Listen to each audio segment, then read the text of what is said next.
Hello, investors and traders out there. The markets are crashing. The S&P 500 closed down 3.18%. It is down even more after hours. The NASDAQ here sold off 4.38%, one of the hardest hit indices. Taking a look at the small caps here, the IWM is down 2.87%.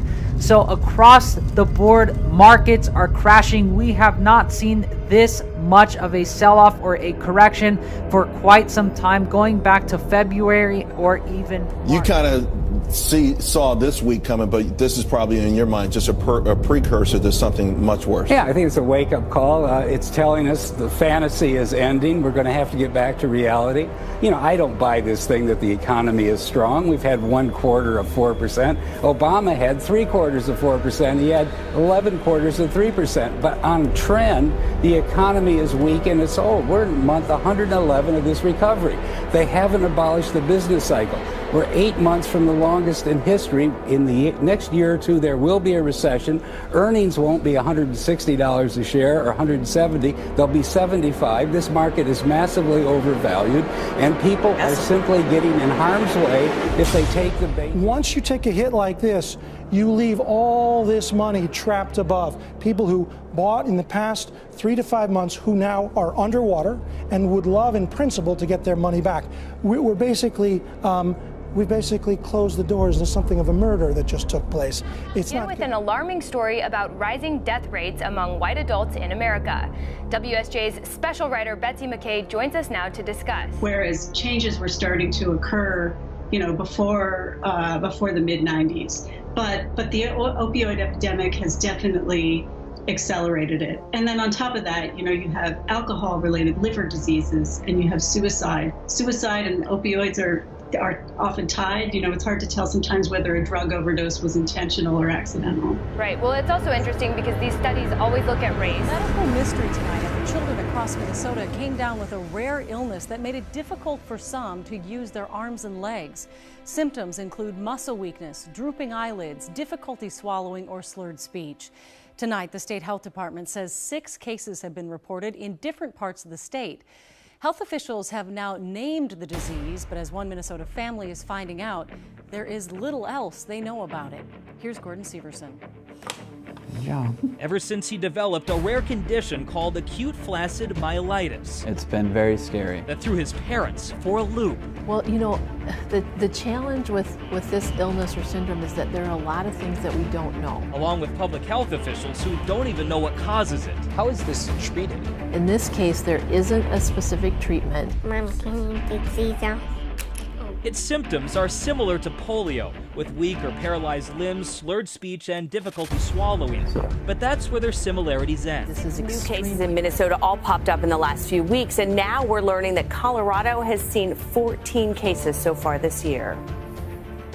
This morning, doctors in Minnesota are still stumped. They're trying to figure out what caused 6 kids in the state to recently come down with a rare condition known as acute flaccid myelitis, or AFM.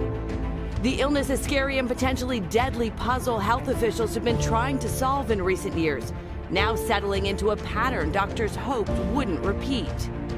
We were curious as to what was going to happen this year, and unfortunately are starting to hear reports that cases are occurring again in 2018. This serious polio-like illness, mostly impacting children, has no cure. According to the CDC, cases peak every 2 years. First grabbing attention in 2014 when 120 people were diagnosed. The spike in cases continuing every other year across several states. 2018 has already seen 38 reported cases, with 14 in Colorado and the half a dozen cases in Minnesota since mid-September. You know, this could take a really quick turn for the worse, and we might not be able to take him home. The cause of AFM is most often linked to viruses. Symptoms can include muscle weakness in the arms, legs, and neck, drooping of the face or eyelids, and trouble speaking or swallowing. In some cases, it can lead to paralysis or death. States of emergencies all along the coast, the flooding showing no mercy. Our crew flying with Customs and Border Protection is surveying the damage in every direction. ABC's Eva Pilgrim with the view from above. Tonight, the devastation of Hurricane Florence from above. Entire towns now underwater. People using boats to get around. Heavy rainfall and relentless storm surge, leaving neighborhood after neighborhood surrounded by high waters. Customs and Border Protection taking us along on one of their helicopter missions. This storm is dumping an incredible amount of rain in this area. Surrounded by water. These boats, thrown from their docks, found near railroad tracks, even washing up in wooded fields. Right now we're on a search and rescue patrol, so if we encounter anybody that needs assistance, then we're going to go and assess the situation. Farther south in Wilmington, dozens of cars filled up flooded parking lots. Today, Governor Roy Cooper flying with the Coast Guard to survey the damage, warning residents of the floods still to come. Tom, this is the problem. It just keeps raining, adding to the already swollen rivers, which keep rising. Tom? Eva Pilgrim reporting for us tonight. The death toll from Hurricane Michael rose to at least 13 people today in the wake of the storm's devastation across 5 states. 5 are known dead in Virginia, including a firefighter, another 4 in Florida, 1 in Georgia, and 3 who died in North Carolina. Search and rescue teams combing through the catastrophic destruction in Mexico Beach, Florida, have found more bodies, but they have yet to be added to the official death toll. William Brangham is in the Florida Panhandle and has this report. What was a vacation destination now looks more like a war zone. Destruction in the small town of Mexico Beach is near total. Homes and buildings wiped completely off the white sand beach. Entire blocks are now just piles of rubble and debris. Total devastation. Every piece of property, if it isn't got something wrong with it, it's leveled. Things that were on the beach are now on the other side of the street. Some people here thought they could ride out the storm. Then came winds at 155 miles per hour, driving an enormous wall of water right into the town. I noticed that things seemed to be moving outside, and I thought that trees were going by, and I realized it was our house. It had been broken off the foundation and was floating around, as were both of our vehicles.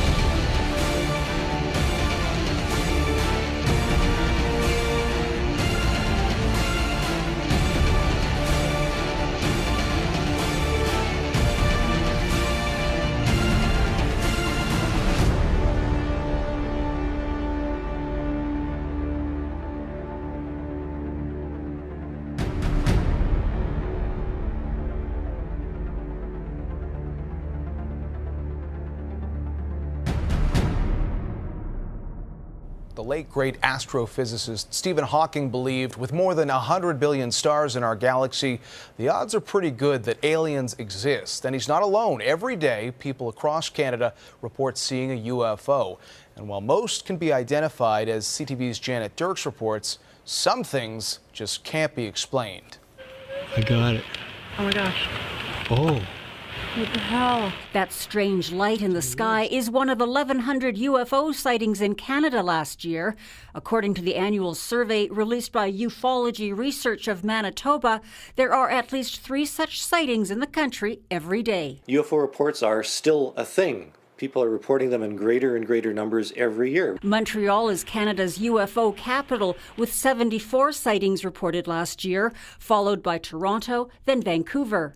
It's not that these cities are on an extraterrestrial highway. It's a matter of population, says the report's author. If a tree's falling in the forest, you need somebody to hear it. So if there's a UFO in the sky, the more people around to see it, the more reports you get. None of the sightings matched the drama of the X-Files. The truth is out there. But something was out there, according to 10 campers in Quebec who reported a triangular object that hovered and then flew off. One of them drew the scene. In Oshawa, a wildlife photographer captured an odd-shaped disc in the sky. This scientist says people should be critical, but still open-minded. There's a few that really just get me scratching my head saying, what could it have been? The survey says of the 1,100 sightings, only 8% are unexplained, and that can be whittled down to 1% of so-called high-quality unknowns. In fact, none of these cases, shout that aliens are here. But what they do say is that people are reporting things, and maybe science should take a closer look at some of them. Since the survey began nearly 30 years ago, more than 19,000 Canadians have reported seeing something strange in the sky.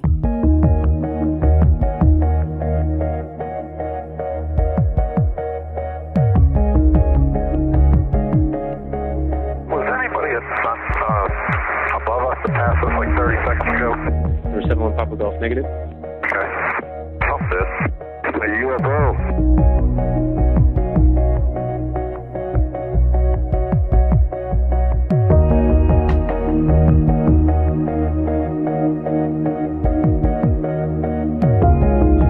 President Trump asked a number of his top foreign policy advisors last summer about the possibility of invading Venezuela. Trump aides vigorously pushed back against the idea, as did fellow Latin American leaders who allegedly told Trump they did not want to see a U.S. invasion. CNN White House reporter Jeremy Diamond joins us now. These nationwide exercises are called Sovereignty 2017, and they're President Nicolás Maduro's answer to what he calls the biggest threat of foreign aggression to Venezuela in 200 years of independence. I feel prepared, but we need to prepare even more. This is for the fatherland.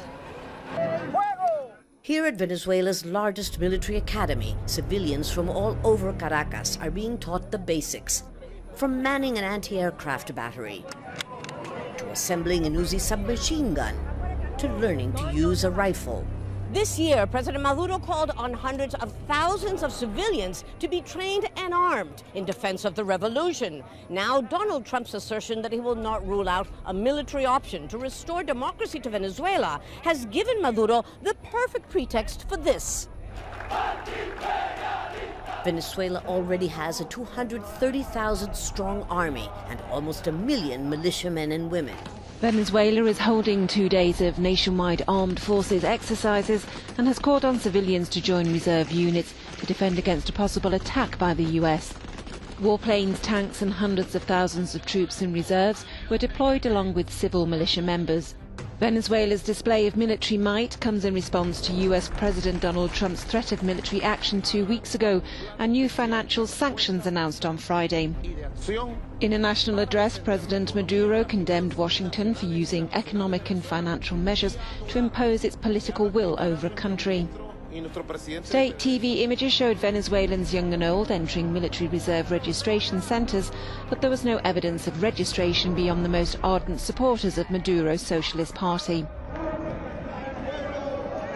Trump's threat of military action has played into Maduro's hands by supporting his oft-repeated assertion that the US is waging economic war on Venezuela. Korea says one of its military air bases has been attacked. Russia has once again warned the United States not to take military North Korea's action. nuclear and missile capability has posed the toughest foreign policy dilemma.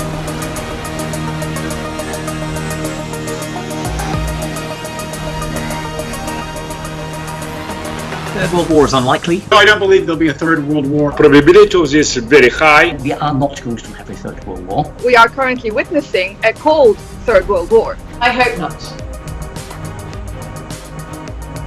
The Syrian conflict is already a global conflict. The North Korean leader is so close to getting a nuclear capability. This is perhaps the first period of the biggest powers simultaneously rubbing right up against each other. Western leaders believe they're much more strong than Russia. Russia is an adversary.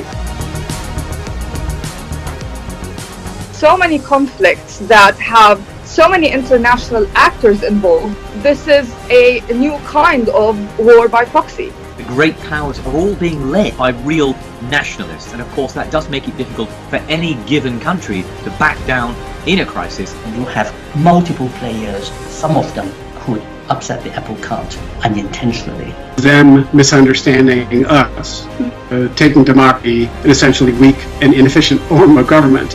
From both sides we have propaganda. The breakdown of those barriers in terms of acceptability of mass destruction.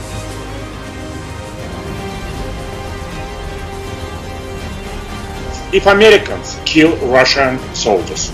Cutting off of communications, either through the cutting off of cables or through the cyber attack of satellite systems. If the American government start pulling out US personnel from the Korean Peninsula, that would be extremely dangerous signal. The international community has largely ignored the Syrian conflict. If we continue to sit and watch, this conflict is going to grow and come and hit us without us even realizing. Though the Middle East is an area of conflict, there are many civil society actors working on the ground. It is these people who will be the pillars of peace when the time is right. We have the United Nations, we have arms control agreements of the kind we didn't have at an earlier age. All of these institutions are sort of a restraining web. I think there are more likely to be proxy wars, and the burden will be borne principally by others than by the great powers themselves. It's more likely to happen if we imagine it's impossible.